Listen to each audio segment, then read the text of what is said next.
because you just mentioned Phoenix there. So that's a good place to start, actually, because not that long ago, you went on, just before you jumped on the chat, actually, we were talking about podcasts, me and Leo.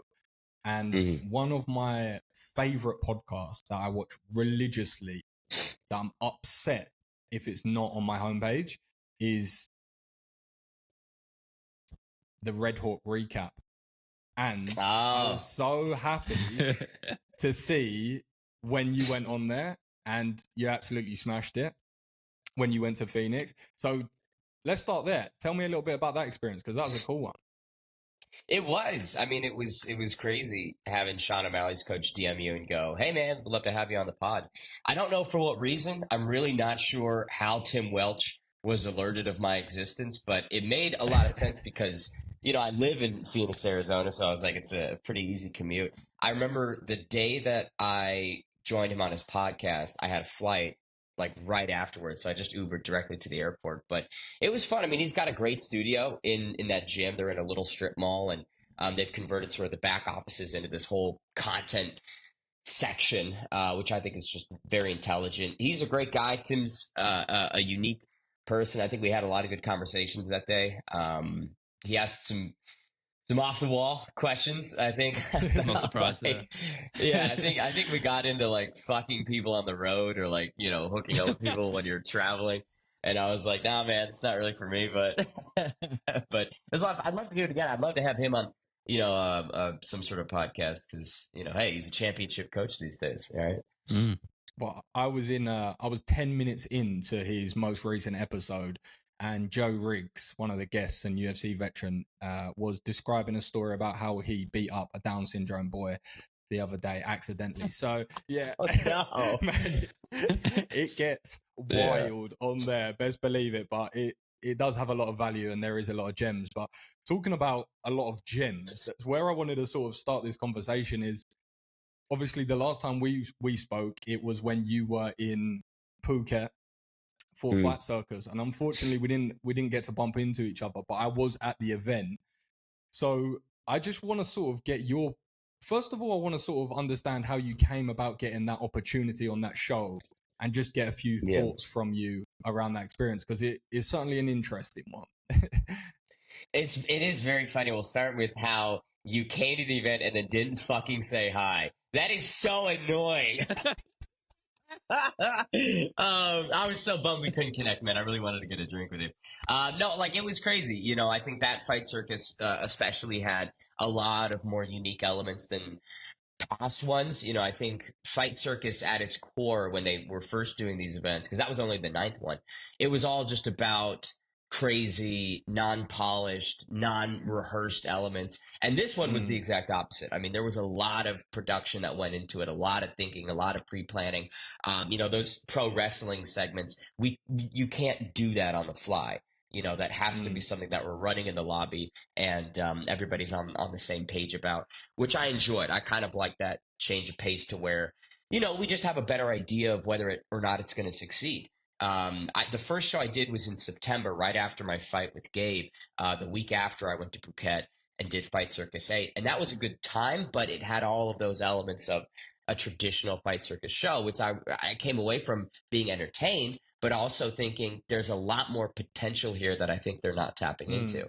And the one that you came to, I think, was a little bit closer to what the organization can really achieve. Not that that was a perfect one. There was a lot of interesting twists and turns that night, but it's the perfect show. Like, it has something for everybody. It's different enough from these big, huge products like UFC or the PFL and Bellator organization that I think it could have a big audience. It just needs the right distribution and platforming. But yeah, I mean, hopefully I can be a big part of it moving forward.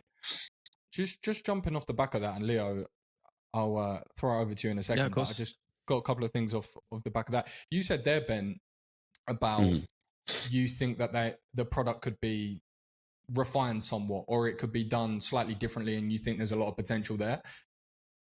I'm sure we'll come into it a little bit more detail in regards to your own social media and how you're operating things. But you have a really good mind for this game and understanding angles and understanding content. from your perspective, what do you think that organization can do to really take it to the next level? Because I agree with you. There's really something there. You can see it when you go, and you can see it on social media. Is something there, but in your opinion, what sort of takes it to that next step, would you say? I think it's a heavier emphasis on the organized chaos aspect, and really underlining organized in that sentence. At times, if it's just all chaos, all chaotic, I think the viewer experience is a little bit tarnished because they're going to feel they're watching something amateurish due to how off the rails it can get. But that's not the intention, right? It's a fine line between chaotic entertainment and we have no idea what the fuck we're doing and this looks horrible. So being able to walk that, I think, a little bit tighter, which we really attempt to do with the last show, is one of the keys to success. And leading into the wacky elements, I was campaigning heavily for one of the phone booth fights, which is where they take a literal phone booth and put two dudes inside it and just have them scrap. I love that concept, like things like idea. that. The ice fighting, what we did where we put a tarp down, lubed it up. I kept telling the guys, I was like, more lube. We need more lube on that canvas because it just presents such a unique concept. Like I think they have it right there. You know what I'm saying? It's right there. I think at this time, like I said, it's just more about the distribution, finding a streaming partner or a platform that has enough size and has enough reach and is willing to do the marketing. I think digital marketing is such a tricky thing these days, and you need a partner that's willing to push you. And I don't know if Fight Circus at present has that because it's free distribution, right? It's usually just on YouTube, on their own platforms, where I don't think they're getting the reach that they can. But yeah, I think those are some of the actionable things that can maybe add some more success. You spoke about, I mean, you called it controlled chaos, if that was the word you used. And I think that's a perfect way of describing it. But I think you could also argue that, especially now, really, in 2024, the UFC is kind of blurring that line as well. And that's actually why I reached out to you a couple of weeks ago, because obviously, you know how toxic and sort of visceral the MMA community is and the MMA space in general, and particularly just surrounding the UFC. And that was really what I wanted to pick your brain about. Just your general thoughts on the space. I know you did your video on it on YouTube, which resonated with me, and I think quite a few people. And a lot of people didn't agree with that as well. And I think that's quite a fair reflection of where the space is at right now. A lot of hate you got for that. I was just wondering, could you touch on that? What were your feelings in the general space? Has it changed at all in the last month or two? Yeah, I mean, nothing's really changed in terms of my thoughts on it. And certainly the scene hasn't changed in a matter of 6 to 8 weeks. I think the video, I had to refilm that like 5 times because I was like, I need to word this in the sense where because it was about MMA Guru and sort of the videos that he's put out about Chandler, about Jones, and just the unnecessary nature of it. I just don't feel that content is something that anyone should put their time in either creating or viewing. It's just like, what does it do? What value does it add outside of building false narratives and disparaging storylines about people? And it was frustrating to see all of the jumping to, oh, you're defending John Jones, and it's just like, no, it's not defending exactly. You got to be person more who nuanced. Beats his wife and abuses steroids. It's crazy. But that's the thing. That's the immaturity I think that we're looking at these days. And I think that's the best word to describe it. It's just immaturity. It's people that aren't approaching anything with real rational thought or logic. It's, I want views, I want engagement, I want and the best way to get that is toxicity. It's just hate. It's spewing dumb shit like that. And honestly, with that video, again, it's basically like Gollum if you've watched Lord of the Rings, because like that video, I love it, Lord of the Rings. it did pretty well, right? I think north of 2,000 views, a lot of comments. So even for me, I'm like, I can see the ring of engagement. I can see that lure, but you just have to have a maturity to go, that's not really what I want to dip my toes deeper into. And so I don't know. I think that a lot of different sports and places have these phases where we find just a big amount of these fans, and I'm hoping that it passes and either they become a little bit smarter and a little bit more valuable members of the community, or they go away. I don't think Guru's shtick is going to last forever. At some point, there's going to be a breaking point. And when he encounters that, I hope that he goes in the direction of filming with Cameron Simon and going out and doing stuff with Dricus Yeah, Duplessis, completely agree. filming with Anato Moicano. Like, there's a lot more that guy can do than the shit that he's currently operating on. And that's, I think, what frustrates me the most. You have all the potential and opportunity, but you're choosing to put out a 43-minute hit piece on John Jones for no fucking reason. Come on. Yeah. Come on. I know, wasted potential. I think that's a good way of putting it. On that, Ben, sorry, go. Something. No. You're good, Leo. There's just something I really wanted to ask, just on the back of that, is because it was an interesting point you brought up, because I think a lot of people that are creating content now are sometimes seeing that angle and getting the validation that you can create opportunities from it, whether that be a YouTube attention or whether that be monetization. There is opportunity to do that. Now, of course, there are some pros and there are some cons of that. There's a lot of attention that goes towards the negative side of things in the MMA space and in general, but also where I think a lot of attention goes, which I think you've done an excellent job in sort of harnessing, is the entertainment side of mixed martial arts and combat sports that very few people do, and I think very few people do well. I just wanted to sort of get it. The reason I'm asking this is because the last couple of days I've really realized the value in creating entertaining content, right? And I was always put off it because I thought, I couldn't create that sort of style. But I'm realizing it's not about creating what you think everyone's going to find funny. It's just what you find funny, and then sort of creating that authentic feel through the content. I know this is a very long way of answering it, and I do asking, but I do apologize. I just wanted to hear your thoughts on the importance of sort of humor and entertainment in content, and how you went about infusing your own personality in that. Yeah, I think comedy is relatable to everybody, regardless of their religion, their culture, whatever opinions or beliefs they hold. Everybody likes laughing. That's something universal. And growing up, I was in an improv troupe for about 7 years. I did a lot of theater and acting in that manner. So like performing has just been baked in my blood. It's something in my DNA. It was always going to be a factor of what I did as an adult. And I channeled that with the Twitter.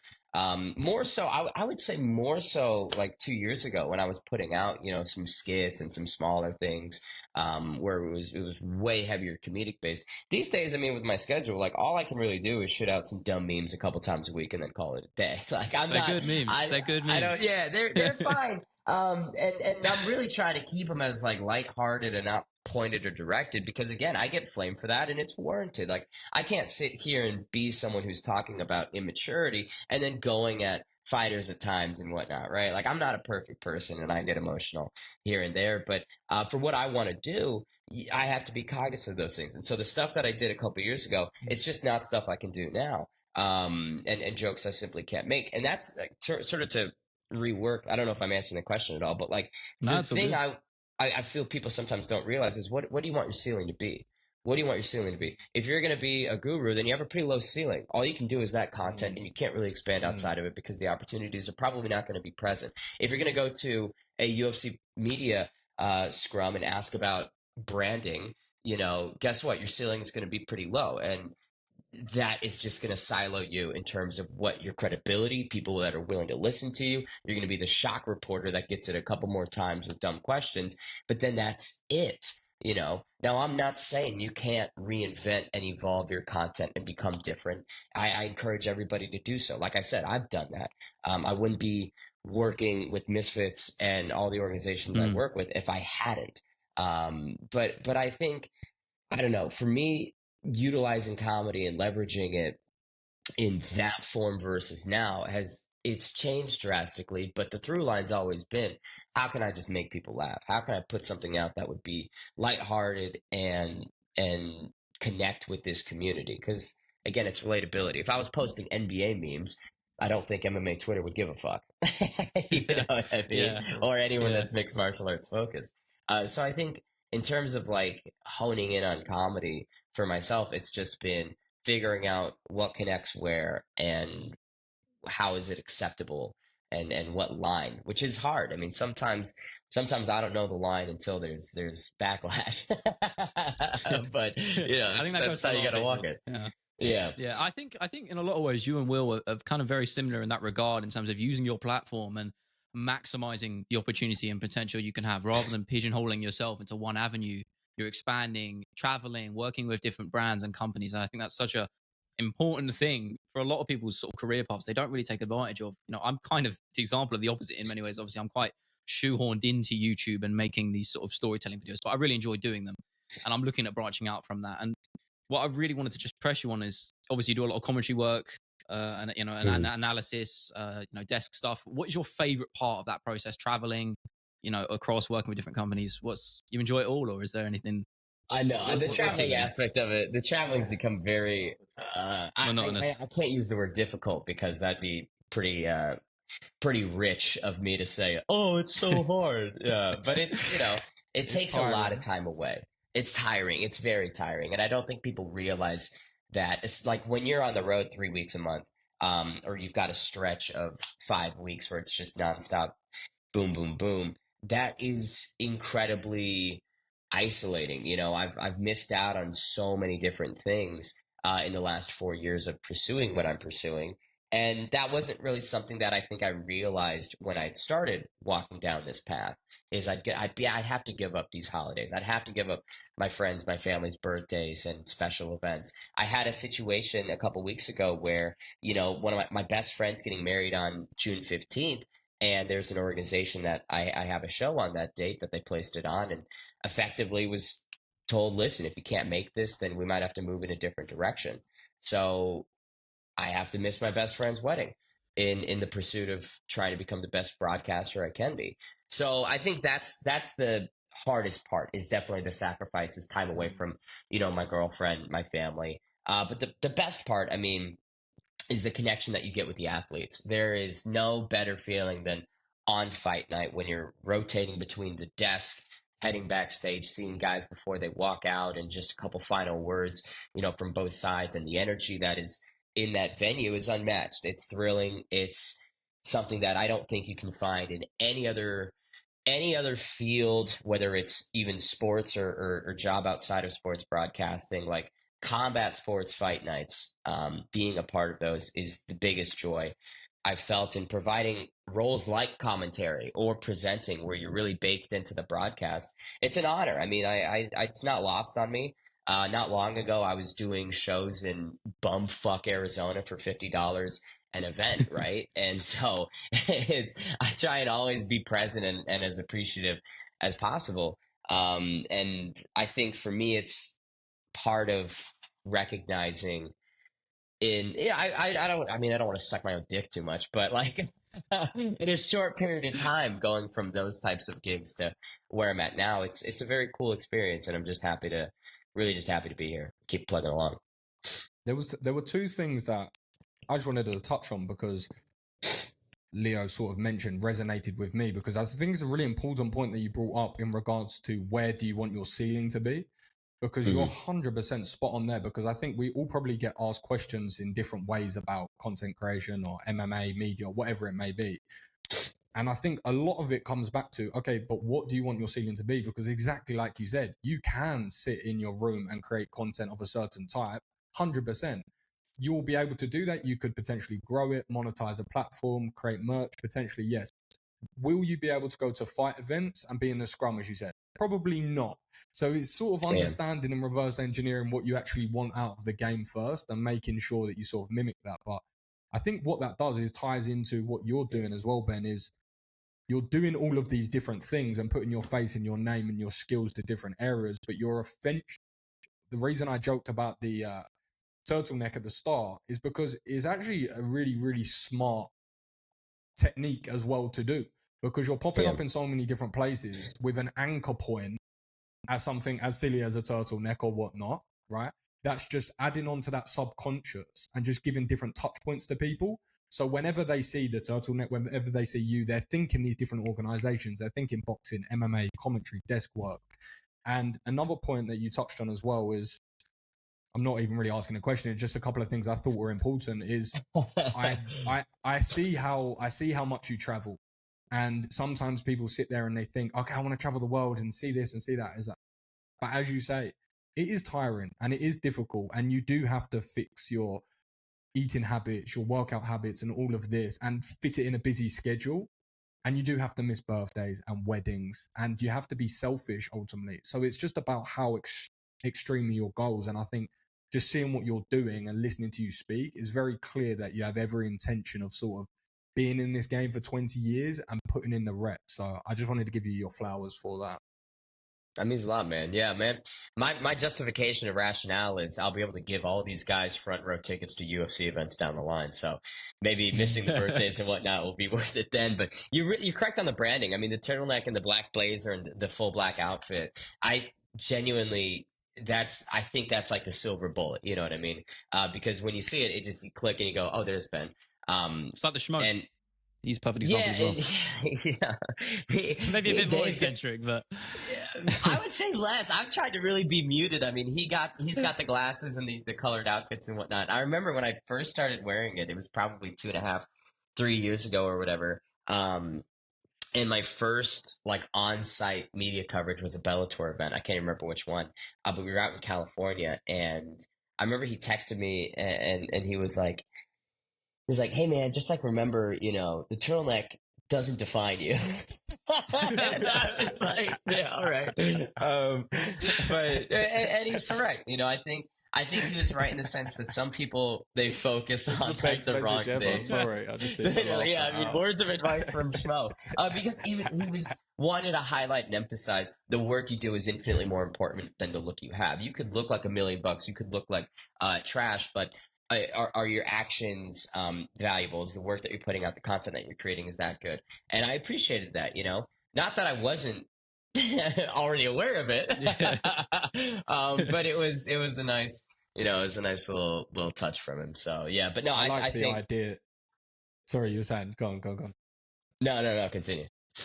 No, all I'm saying is I just like the idea that you're sitting there thinking, flip it out. I thought it was the turtleneck. I thought this was going to be it. This was going to be the angle. This was going to do all the heavy lifting. Just the turtleneck. Yeah. But sorry, you were saying. But equally, that he's kind of got a point in the sense that what you said, the work is more valuable in that way. It is a skill. It's quite an art form to talk in front of the camera, especially on a live platform, to be able to perform in front of an audience like that. It's a very difficult skill. And it's something we talk a lot about on here, is being able to sort of train our voices and practice that. I'm stumbling here, proves because I'm not perfect. Will's a much better example. You go back and watch his old stuff, his delivery is far worse than it is now. It takes a lot of practice and reps, as you say. No, he'll admit. No. He'll admit. He'll fully admit. There's no lies. He'll fully admit because he's an expert at it now. Facts. It's objective facts. It's terrible. It's legitimately terrible.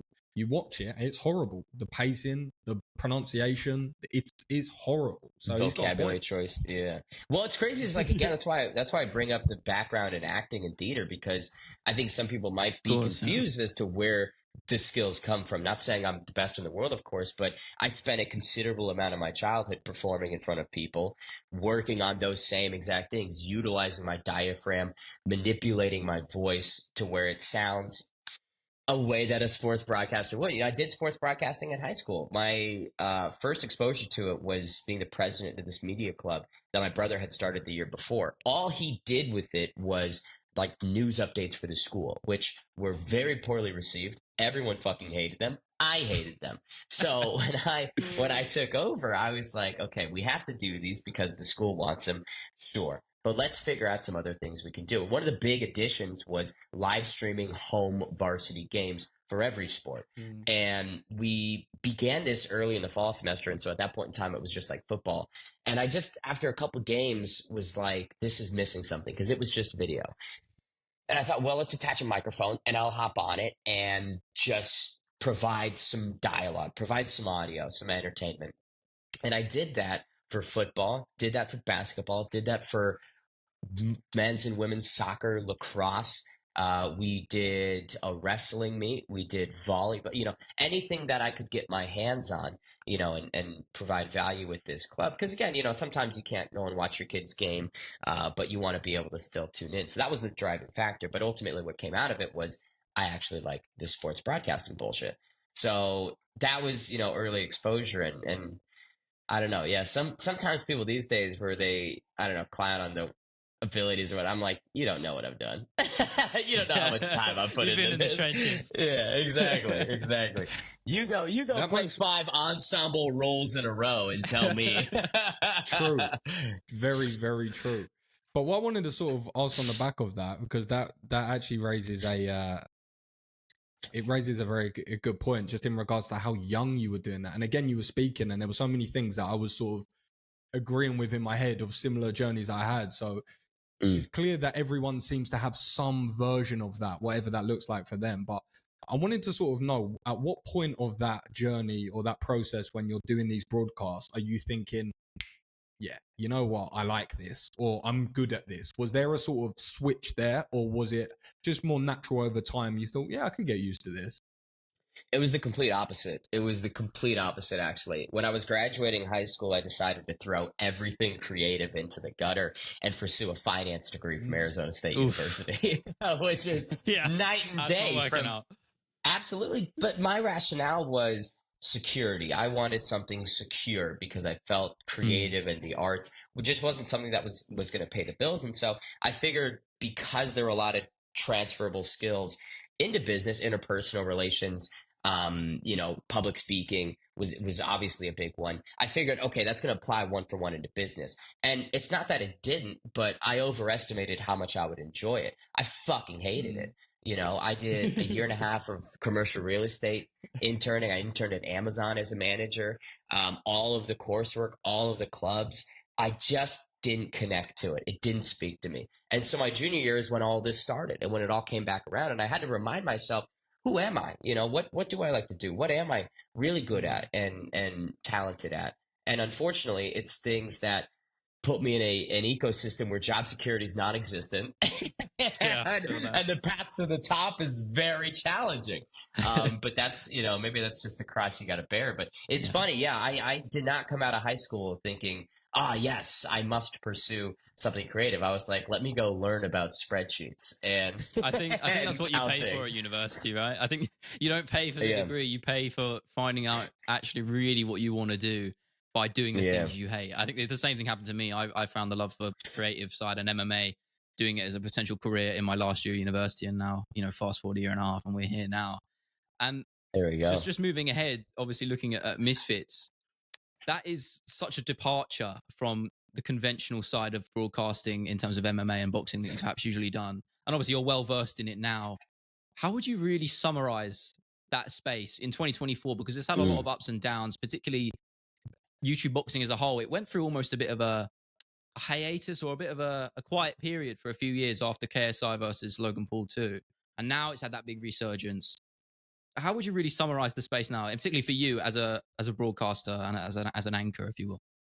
It's challenging because when you analyze it from maybe a viewer's standpoint, the entire scene is suspended by these couple pillars of Jake, Logan Paul, and KSI. And when they're inactive, it does create this big vacuum on who can step in and maybe be the next pay-per-view star or be the fight night headliner. I think those questions keep getting asked. And because we're so focused on the big three or whatever it is, we are forgetting the amount of steps that some individual creators are taking, and their success within the scene and the stories that they're building. And I think my job is just to continue to highlight that and say, yes, it's great when KSI is competing. Of course it is. It's great when, Jake Paul is competing. As much as I might criticize his decision making, he brings life to crossover boxing. But there's so many smaller creators and guys on the roster that I think are the future. And once the community recognizes that, it's okay when KSI is done. It's okay when Jake and Logan are done. The scene is still going to survive. Think about the UFC. The amount of eras that it's gone through, the amount of cash cows that they've had. Of course, Conor McGregor is the outlier and the big exception as one of the most successful. But there's been so many different stages of who's carrying the flag for the UFC. And that goes for any combat sport. If you look at Strikeforce, you look at Pride, you look at WEC. This is not a foreign concept. Hell, crossover boxing. You had celebrity fight nights back in the day with Hollywood guys, right? So I don't think that it's as dire at times as people make it. Some people will suggest the scene is dead. YouTube boxing is over. No, it's not. it's gonna be around. It's gonna persist, especially with incredibly smart individuals like the Sauerland team and Mams and obviously DAZN, who is, I mean, that's just a fantastic streaming partner and platform. So it's gonna be fine. And as a broadcaster, yes, it's off the wall. Yes, it's different. It's not traditional boxing. But I think that it's positioned a little bit better than traditional boxing in the sense of the digital marketing side. These guys are massive. The attention that they draw, I would say, eclipses many traditional boxing shows. And for myself, who again has a bit of a eclectic background and does anything from sumo wrestling, pro bowling, MMA, and now this, it makes sense to align myself within this vein for now. I'm not saying that in the future I wouldn't love to go do some traditional shows. Like if I was calling Usyk and Fury next week, oh my God, I mean, that would be incredibly exciting. But for right now, it's like a glove, baby. It just fits. Unless it's OJ Simpson that doesn't. Hey, whoa. Too soon? Very Too good. soon? Very Too good. soon now. Too soon? A little bit too soon. Maybe not. The thing that I wanted to ask, the thing that I wanted to ask on that, because it's actually a really good point that you raised, just about the peaks and the troughs, right? That you have in different sports, and I think you're spot on with that. I think whenever you have an organization, as long as it has a good foundation, of course, but you have something like Misfits, when you have so many people with so many individual established brands and so much attention, as you just said there, and as you'll know and I've seen firsthand, when you incorporate combat sports into that in any vicinity, that's going to draw attention. It doesn't matter, like you said. Maybe it's not the Jake Paul, maybe it's not that. But maybe we're just talking smaller audiences. But those smaller audiences can still do enough to sell out 5,000 seats in London and put up a lot of tickets out, you know? So my question off of the back of that for you, Ben, just want to get a pulse on how much do you think there is now becoming an avenue for creators to sort of start out by saying, you know what, I'm going to become a creator angled in to being a Misfits boxer? Because before we've seen people as creators in whatever discipline go into Misfits boxing, are you still starting to see a shift where people are actually sort of getting into the space as creators to go just into Misfits boxing? Absolutely. 100%. I think it's already happened. Look at Most Wanted. The guy had a main event opportunity and he has less than probably 15,000 followers combined across all his platforms. He just committed to influencer boxing and daily was engaging with people and building the right relationships, and was granted with again, not one but two fights, the second being that main event. So it's completely possible. Look at Fox the G, who I think is going to be one of the bigger stars as time goes on. Several years ago, he was just a kid that was at these events, that was participating, in different roles in the broadcast. And now here he is as a guy who main evented and is getting these spectacular knockouts. So I think there's such a clear avenue. Even myself, I'm not a big account or brand by any metric in my opinion. I have probably about 40,000 across everything combined.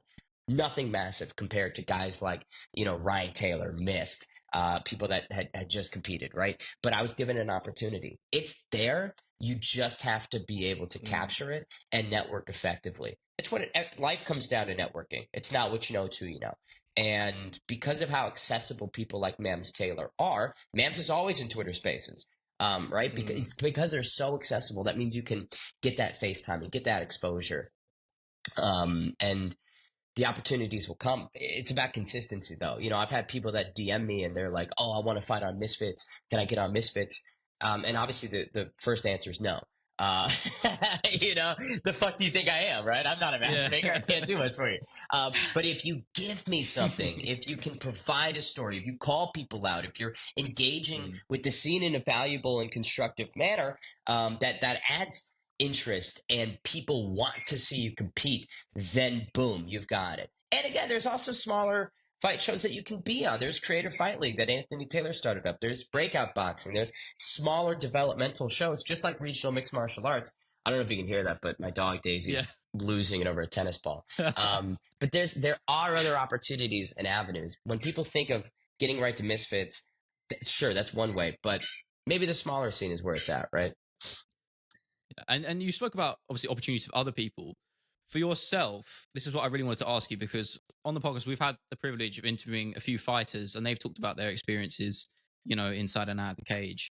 But in the ring, for you, as someone who's not a fighter by trade, Mhm. what is that like on the mental side of things? I'm sure you've probably had that question before, but especially when you're going against someone, the son of one of the greatest fighters of all time, on a big stage, just talk us through that. I can't even imagine it.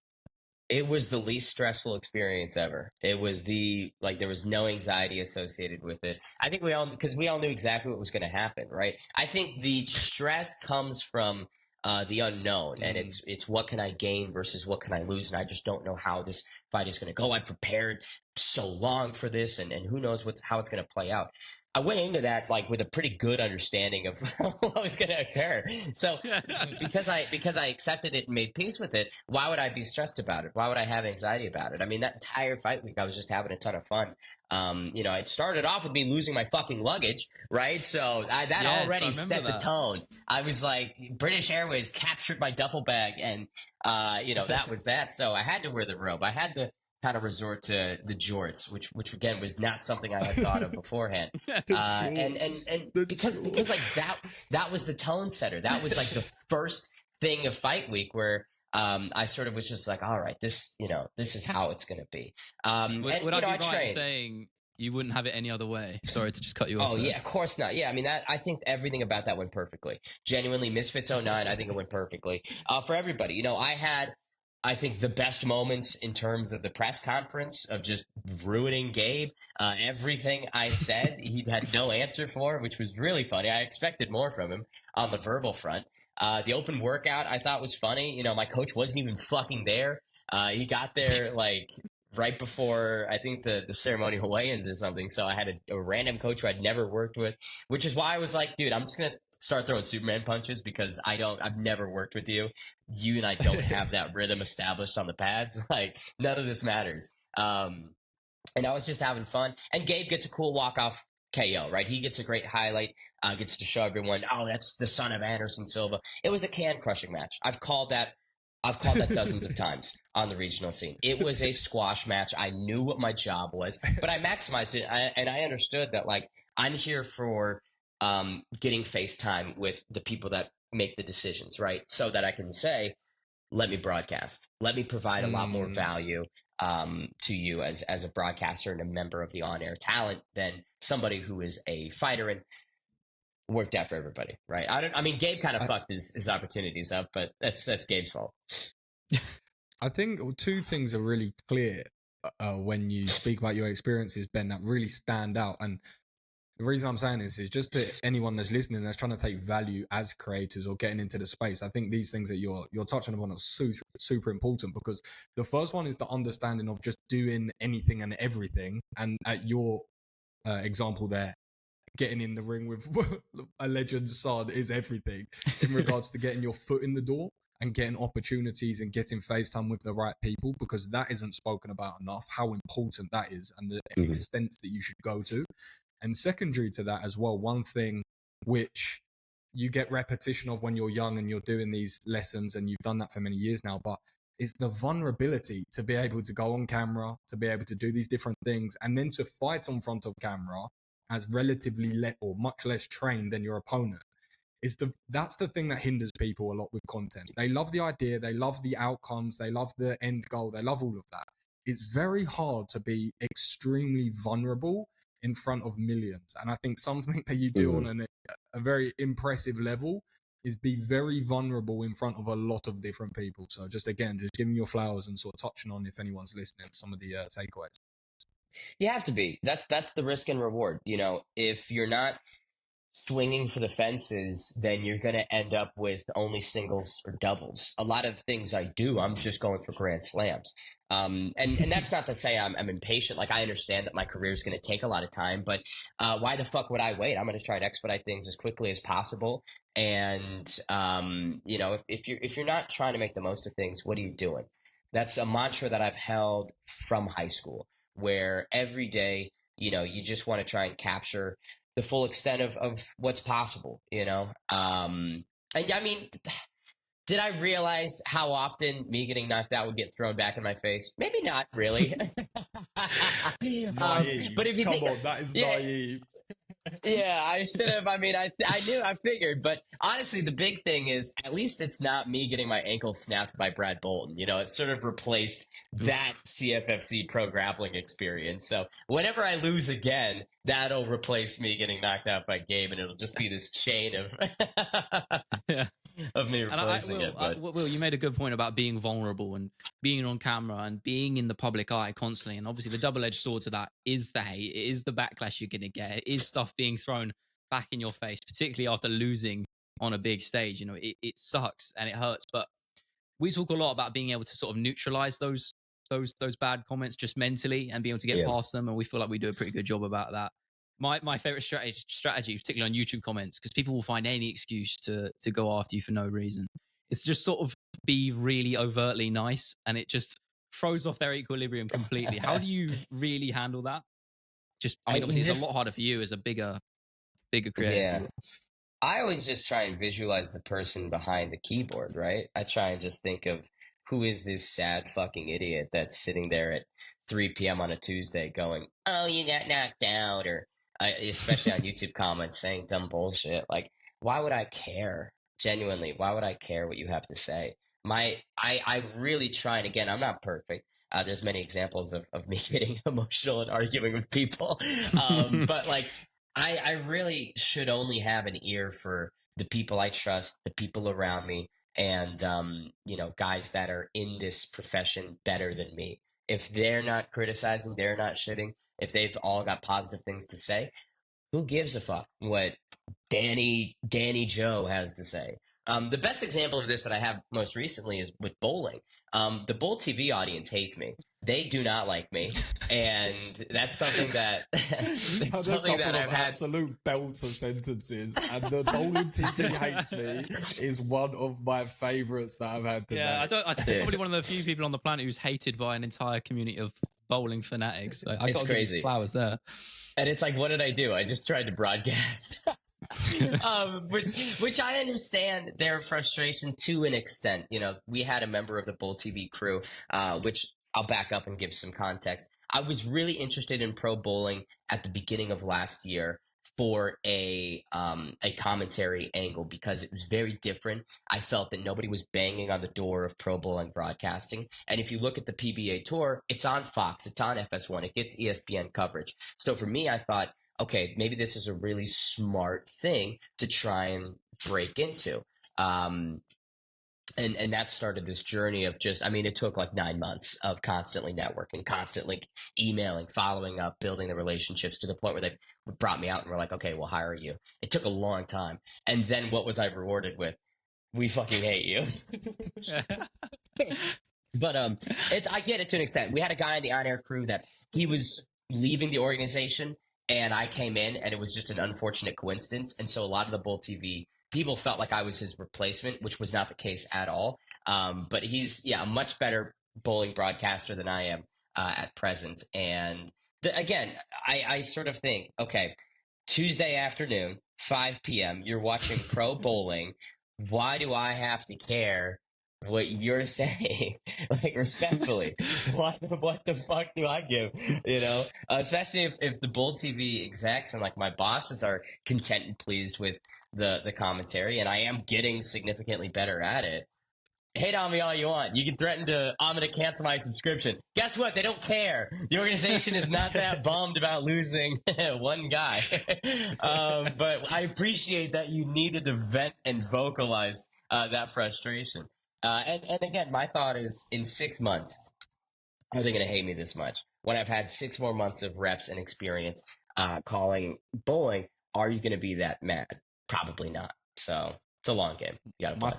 My thoughts on that are, maybe I'm wrong and I'm making some very sweeping statements about here because there's not a very big bowling culture in the UK. That is true. The bowling culture in the UK, Ben, let me give you a little debrief quickly. I need to give some context on this. It includes the bad Velcro shoes that make you look like you're going on the Sunshine Bus. Not to be horrible, but they do. They include very, very cheap beige food and they include very sticky arcades. And you very infrequently go to them, and they're often in very bad locations. So the reason I bring this to you is because my point is the bowling community is probably not one you should worry about being too concerned about you anyway. So I think, like you said, if you just keep getting some reps in, they seem like people that would probably be angry about most things. So I think you'll smash it in a few months anyway. So you'll be all good. And to be fair, you've described the American bowling experience quite accurately as well. So it's just it is very one for one. Yeah, I think that's a universal. Why am I always sticking? You know what I mean? I don't know. But hey, big shout out. There's one UK bowler, Richie Teese, excuse me, and he's I think the one English representative that's crushing it. So big ups to him. And obviously, just rotating back to Misfits, which is obviously, I think you would probably say it's your home right now in terms of it's where you're doing your best work right now. I'd say top one. How would you feel? I'm gonna just throw something at you. There's been a lot of discussion, sort of murmurs about it. Nothing ever really built up, but there was a while back a crossover MMA promotion that was done. I forget the name, but there was a few content creators and YouTubers that ran on it. It was a few years ago now. How would you feel about that scene rising up? Do you think that would happen in the future? Or do you think it's a little bit more nuanced, a bit more dangerous because of, I guess, MMA is a little bit more volatile. It's probably the word I'd use. Yeah. How would you feel about that as a rising I'll answer both questions. The first one being, yes, it's happening, absolutely. Mabs Taylor has been very vocal about wanting to incorporate Misfits MMA and break into that. So whether or not anyone likes it, it is probably going to be part of the Misfits portfolio decently soon. Now, is it too volatile? Is it too different or maybe potentially harmful? It's a tough question, right? I think with some athletic commissions, they've got great awareness and oversight to make sure that things are run smoothly and everything is in the fighter's best interest. And I'm always a big fighter safety at the top of it guy. I don't know if this current crop of people we have in Misfits, obviously on the boxing side, would be the best candidates for Misfits MMA, purely because, again, we all know how nuanced mixed martial arts is. You need to have kind of a degree of understanding in the grappling and the kickboxing and the Muay Thai and all the other styles. And I just don't think that it would be safe to put a lot of these guys in a mixed martial arts format because they've been training exclusively boxing. And so they could throw an errant shot or a knee. And then, that the last thing we want is someone to get frozen up and it just, Bryce Mitchell at 296, right?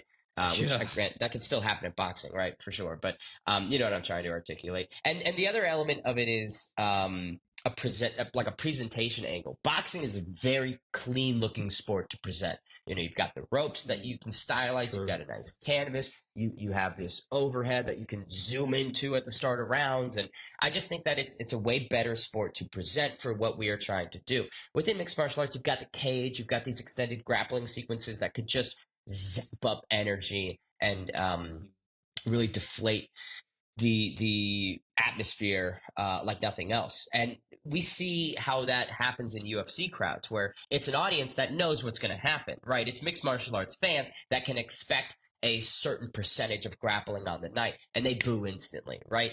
They know what's happening. They're educated on this, right? You can't go to a UFC event assuming I'm only going to see striking, right? But I think for Misfits, because the branding has been so boxing focused, it's going to be a unique challenge to sort of get people to accept, hey, we could have rounds where it's 100% on the ground and this guy's just locked in half guard and nothing is progressing and there's no real significant strikes or effective damage being done on either side. That is a thing that you have to accept and make peace with. And I don't know if a lot of people from the influencer boxing and crossover boxing community would like that, right? You do have to appease the demographic a little bit, but yeah.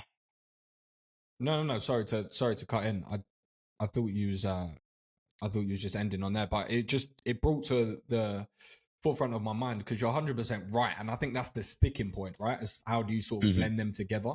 I think possibly maybe there's a conversation to be had where it's somewhat of a mixed rules skill set of how they could get that past the commission. I'm not sure, but something like karate combat where if it goes to the ground, it has to show a progression, whether in strikes or the grappling within the first 3 seconds. or they stand it back up and break it. And if there is an effective ground and pound, they break it. If there isn't effective grappling, they break it. Maybe it's something like that. And they just have a timer. I mean, Casey's got a 5-second timer, regardless of what you're doing. Hey, in 5 seconds, we're standing this the fuck up, which I think is very intelligent. In fact, we can get into a whole section on karate combat because I've worked about 9 KC events. And I do have a lot of thoughts. We're big fans. We're big fans of karate combat here. Love it. And honestly, a partnership, some sort of dual event or a collaboration like Bellator had done with Ryzen. If Casey and Misfits had come together and done something inside the pit, or I think that would make so much sense as opposed to venturing and creating your own mixed martial arts vertical. True. Maybe just collaborating and gaining exposure. And that would be a good testing point, right? That could be a good, hey, is the audience receptive to this?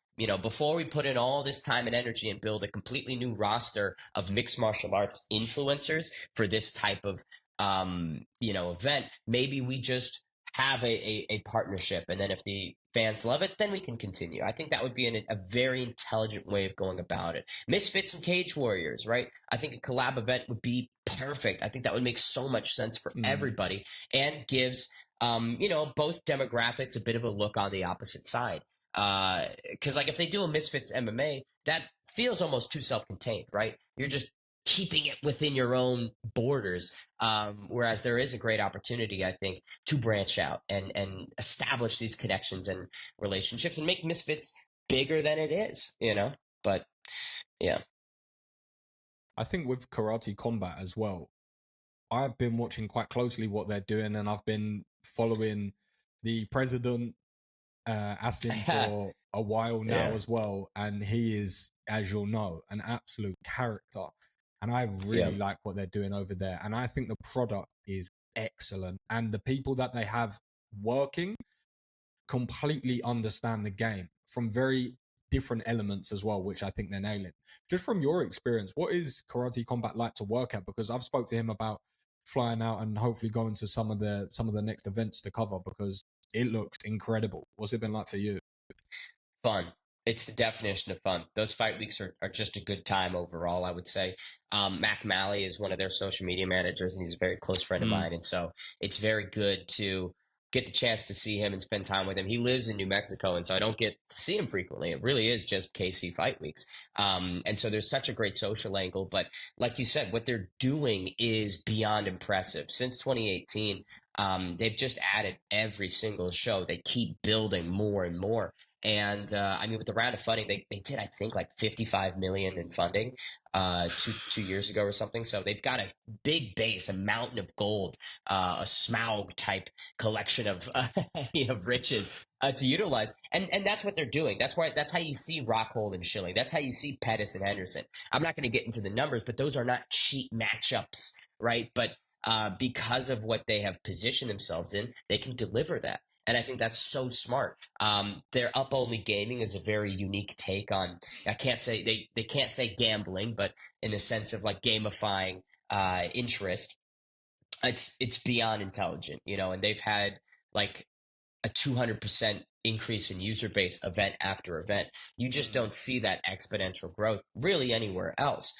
I think that there's a couple thoughts, not criticisms really. I've played around with the vocabulary on this a couple times now, but the presentation I don't think is transferable one for one everywhere, because the live experience is, it's on a sound stage, it's on a very controlled environment because they've got like the 3D screens to put us on the moon or put us deep in some Amazon rainforest, right? Which is part of the allure. It's this highly stylized combat sport. But I think the operational expenses there and the siloing of in-person attendance at some point is going to be we'd much rather have 15,000 in the arena enjoying this as opposed to 500 to 1,500 that can come and experience it. And then especially like, let's say you're wanting to go get a drink during the event. The moment you leave, the entire ambiance is gone. It's basically like pulling the curtain back. I remember in December we did it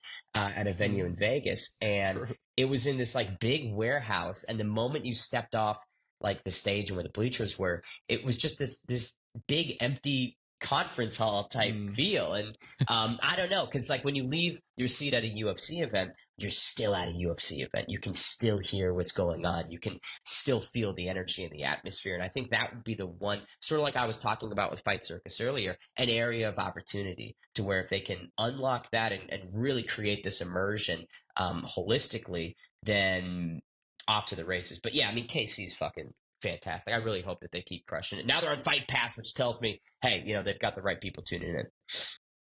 And that was, sorry, Leo, just before I throw it over to you, No, because you're good. You're good. I appreciate we've had you for a little bit now, so I won't ask you too many more things, but a couple of more things I wanted to pick your brain on that, Ben, because there's a really good point that you made, to be honest. I'd never, ever thought of that completely in regards to the atmosphere of in stage to off, and the drop off is just something I never considered. So it will be interesting to see how, number one, they bridge that gap, and number two, how they'll scale the events, or if they'll scale the events. Maybe they won't. Maybe they'll just focus on broadcasting and keep the in-person very, very sort of exclusive. I can see him doing things like that because he's a very sort of interesting mind, right?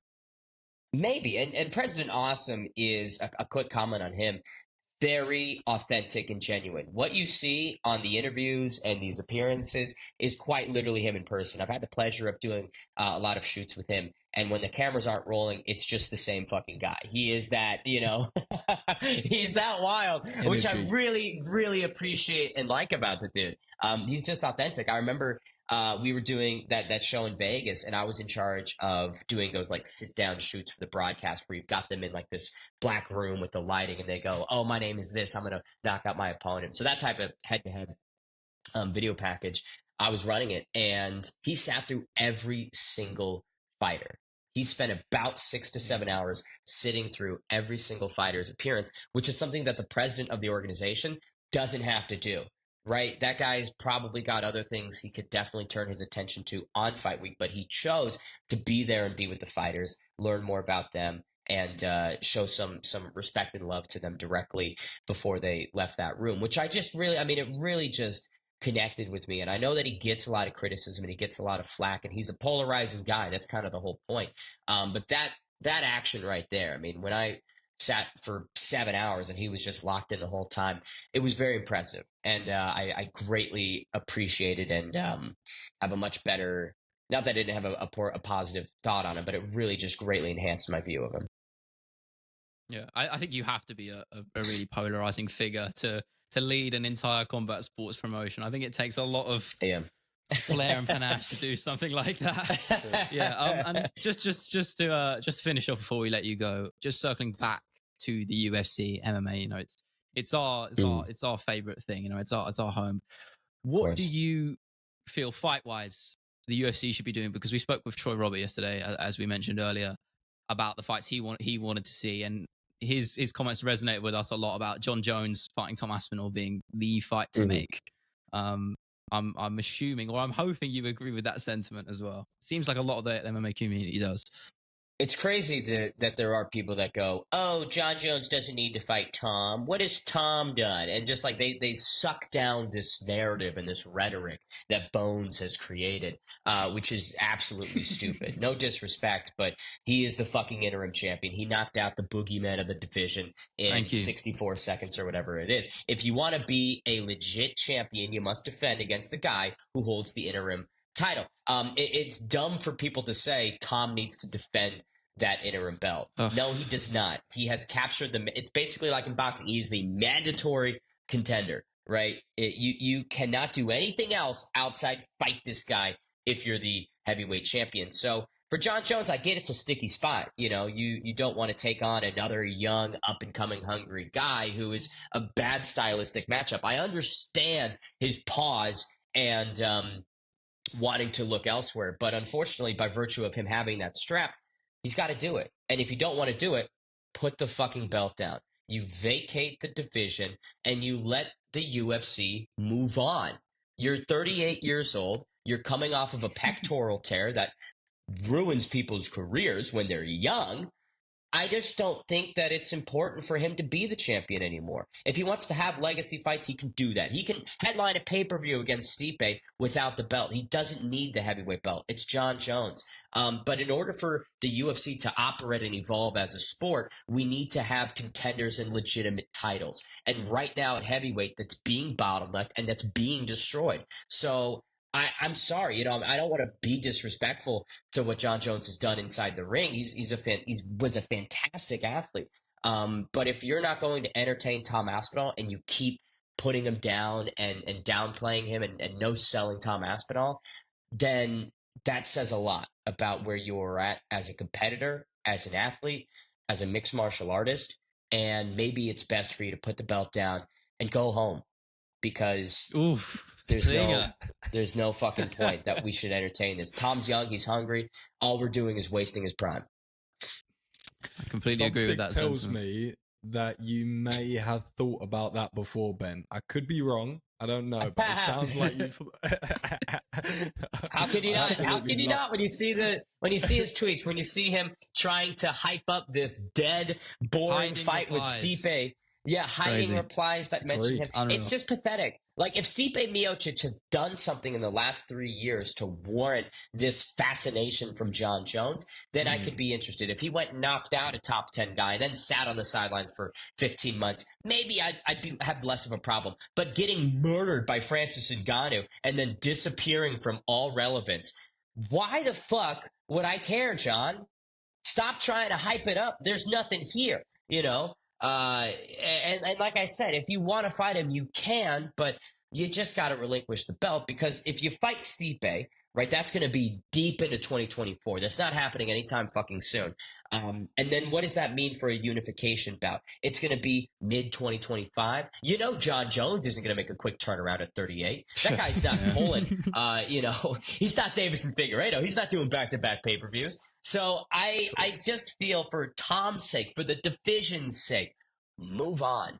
Just, it's stupid. But to give a quick point to the first question you asked, which is UFC as a whole, maybe, I just want good fights, man. I just want good fights. I want relevant fights that involve top 15 opponents, where we get to see change in the divisions. We get to see evolution in real time. A lot of these matchups that we see on fight nights, I don't think are that important at all. Especially this one coming up, Barboza and Murphy, I think is a good fight as a main event. I don't know. And then you look deeper on the card and you go, who the fuck are these people? I follow this sport consistently and I have no knowledge on who the fuck these people are. That shouldn't happen, right? And that kind of tells me about the UFC's mindset as a business right now. They have no incentive to put on the best versus the best consistently. They'll do it here and there, and 300 was a fantastic exception. But there's just no motivation. Why the fuck would they? They've got a monopoly on the market. Nobody's giving them much competition, with respect to PFL and what Bellator is doing. I'm sorry, it pales in comparison to UFC's stranglehold on the market. Look at the numbers. Prove me wrong. You can't. And because of that, everything else has suffered, and the quality of the sport is just degrading. The more time we spend at the Apex, the worse off we are for it. And everyone loved to fucking celebrate Dana getting on a mic saying, "Oh, we're moving out of the Apex." No, we're not. No, we're not. We're not moving out of the Apex. We're not going anywhere. So it's just pathetic to keep getting hook, line, and sinker when we've been sold lies and empty promises many, many, many times before. And even when the TKO Endeavor guy is saying, yeah, the Apex makes too much sense not to use it, then why would I listen to Dana White? With respect, he's lower on the totem pole than that dude. So it's just common sense. It's used common sense. And I know I'm really rambling on this one. But yeah, like you said, I think about these things often. Apologies, fellas. Nah, man. Dana sniped my phone.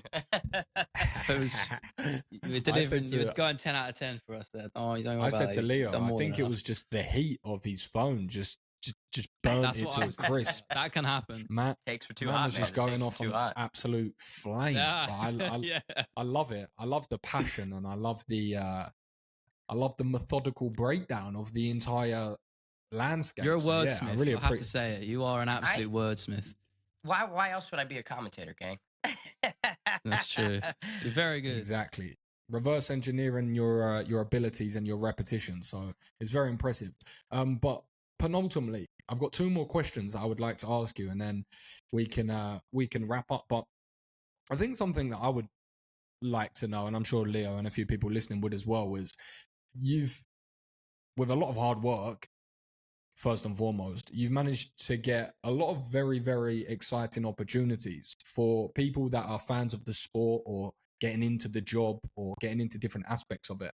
Really things that would be very inspirational to people. So what would you say out of everything you've done so far is maybe your favorite experience? Yes, but maybe it's a moment when you thought, I'm really doing what I love right now. It's crazy because, there's such an element of imposter syndrome that I definitely always feel. Again, I have a finance degree from ASU. I don't have a sports journalism background. I didn't go through my undergrad with this in mind, really. So being alongside people like Harry Panero or calling fights with Todd Grisham, inevitably you feel, man, what am I doing here?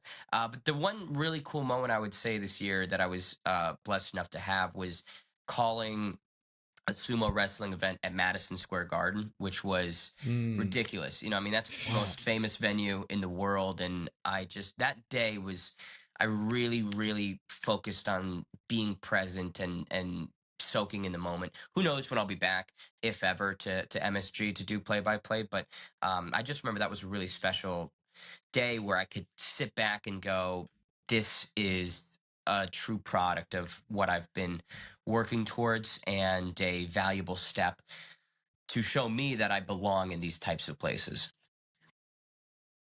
Yeah, that's some pretty sweet validation to get for a lot of sweatquity, for lack of a better word, being in MSG.